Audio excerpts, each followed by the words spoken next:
कहकर मैं अपनी बात को खत्म करूँ। धन्यवाद रंजीत जी। ना सुरेश प्रभु जी। Madam, the address of the Honorable President to both the houses of the Parliament can at best be described as a ritualistic, casual, tentative and a superficial effort to deal with the problems that our country is facing today. I am saying ritualistic because it appears that President wanted to mention about almost all parts, all issues that he thought he should mention, otherwise people might say I not mentioned. Of course, my distinguished friend Mr. Ramdas came out with a brilliant argument that he didn't mention about some of the things because he thought that Parliament is more supreme to deal with such issues. If you extend that argument further, in that case the President's address should mean nothing because almost all the issues can be dealt with by the Parliament. But this particular address should have dealt with some of the pressing problems, some of the burning issues that the country is facing today. Madam, this address was made at a time when India is really reckoned as a power on the global stage. That's the one part of the story. On the other, domestic front, we face such serious problems, serious challenges, that common man is finding it extremely difficult to live his normal life in a decent manner. And to deal with that, the President should have spelled out, the government should have come out with a comprehensive strategy as to how are you going to deal with these issues. Madam, let me give you an example of few problems. The biggest problem is agriculture. But agriculture is really now in distress. The farmers feel that they have committed some sin in their previous life, that in this life they are born as farmers.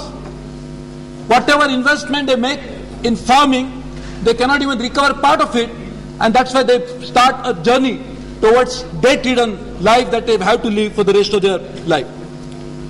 Rural economy is virtually under collapse.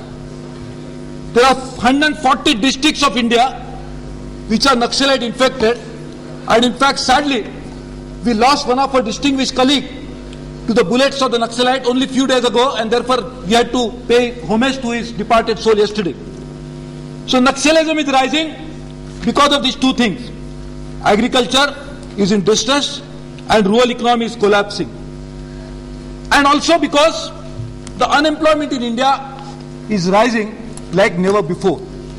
In fact, there is a study made by the CSO, I think it is 56th round, I'm not very sure about the round exactly, which said that in the last 15-16 years, we have not been having substantial growth in employment despite growth in population.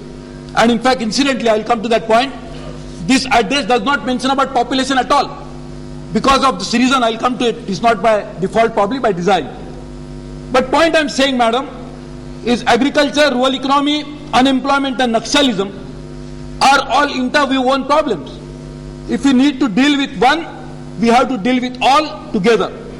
And if you have to deal it together, we need a comprehensive strategy to deal with it. For a long time, the government maintained that Naxalism is a law and order problem. And to adding insult to injury, it also said there is a state government responsibility. And therefore, state governments have to deal with this problem. Now, fortunately, at least the central government is saying we have something to do with this, if not much.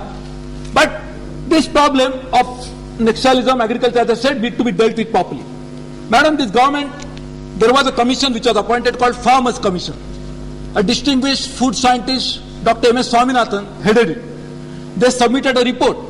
Of course, there is no mention about that in the President's address, nor even in the budget that was presented to the Parliament subsequent to that. But there has not been any mention about the Commission, any action to be taken, how it is to be taken, and therefore that shows that this government lacks direction, imagination, willpower to deal with these four pressing problems of the country.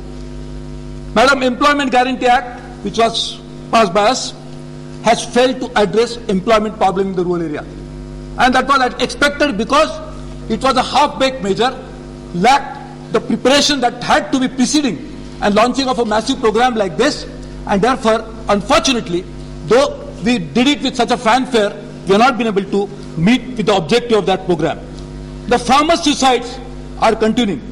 In fact, 16,000 crores package that the President mentions in his address has failed to address the problem. In fact, there is a very good website, it's called Vidarbha Jana Andolan Samiti, which keeps giving figures of suicides committed every day after the package has been announced.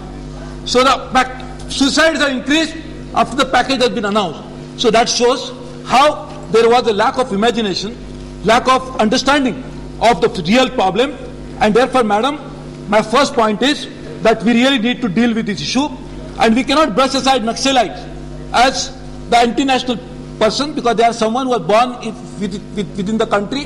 They are really fighting for a cause, and therefore we need a strategy to deal with this agriculture, rural economy, unemployment and Naxalism in a holistic manner. Madam, second point is inflation. Inflation has eaten into the purchasing power of almost all the citizens of society except the top 5-10% of the people who are not affected or touched by such menace. But common man, the poor people, their purchasing power had diminished back as high as 30% in many areas, and particularly the food grain prices when they rise, the poor people whose total family budget consists of major item more than 50% of food, they are the ones who are now affected by it so adversely that the food and nutritional security, the issue that the common minimum program talked about and therefore wanted to address it, has been one of the most biggest casualty. And therefore this issue, inflation, has to be dealt with on an urgent basis, but there I find no mention about what steps the government is going to take.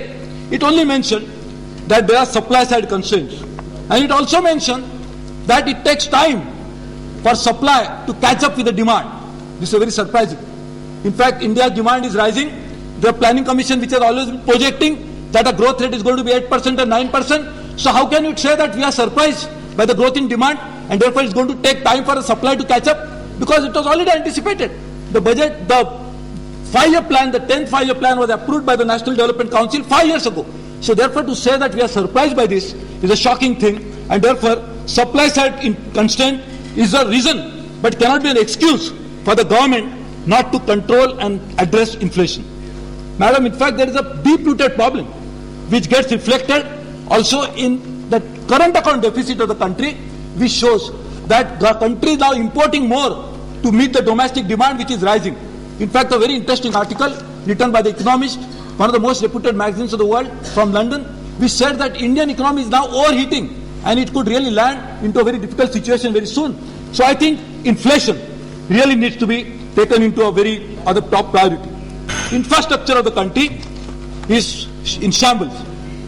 The President talks about it, but the economic survey says that we need $320 billion of investment into infrastructure during the next 5 years' time. I really don't know how are you going to find that money.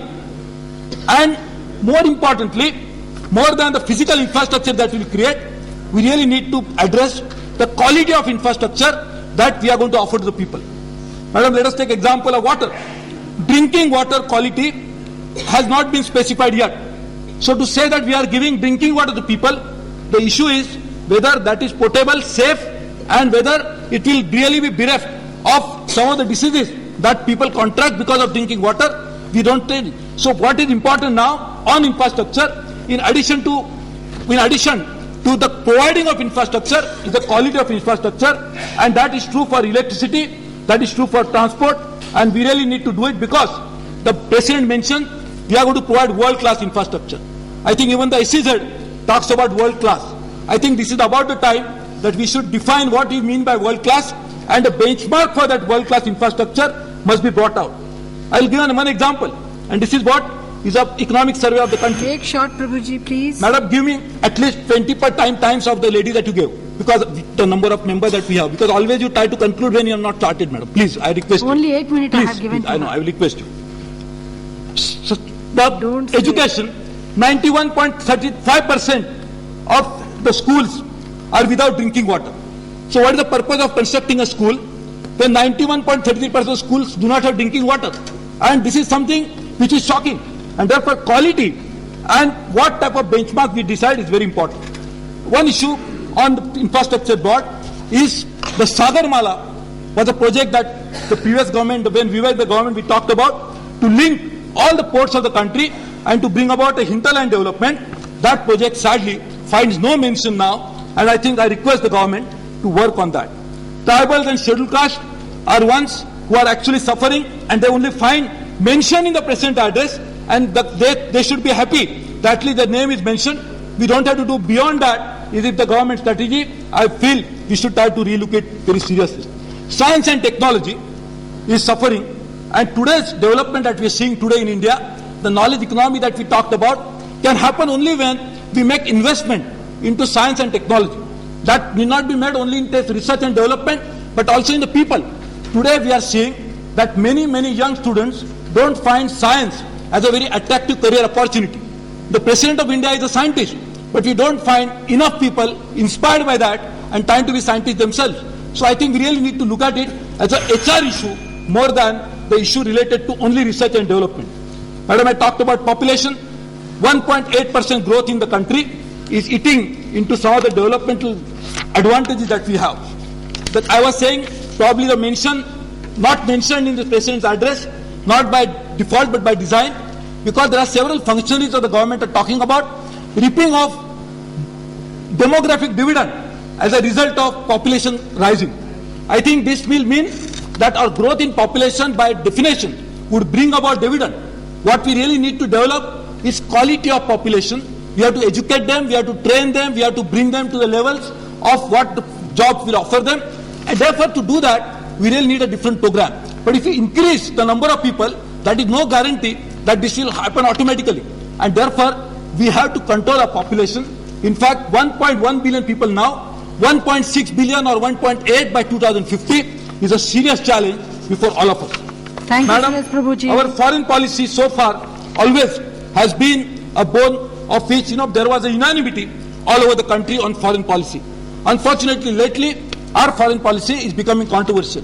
We have to work on some of the major traditional friends India had for a long time, like particularly in Africa. Now we are seeing the Chinese president going to Africa, offering them financial help, and by doing that, we are losing a traditional friend. Please sum so up I think now. our Please, foreign policy, I am Prabhuji. doing that. Foreign policy should focus. I think, madam, one day you will have to please tell Yes, me. you have educate me. already taken 12 minutes. I know. What I am saying is, if Your time is only 7 minutes. You party have can taken get, 12. I know, this is the only person from my party speaking. It's all right. Only person, 12-member party. 7 minutes Only. allotted for you. You started telling me Please, after please 5 try minutes, to you sum started up. telling me Try to conclude. sum up. Touch all the points, please. The PIOs whose mention we make, madam, we get $21 billion of remittances from our poor people who work in the Gulf and other places. There is no other country in the world which gets so much of remittances back home. We are trying to woo the foreign investors and telling them to bring FDI into the country, and that figure now with redefinition has touched 10 billion. But they bring in more than twice that amount, and therefore we have to actually ensure that our poor workers who work in such countries will work on that. Madam, energy security is the biggest challenge for the country.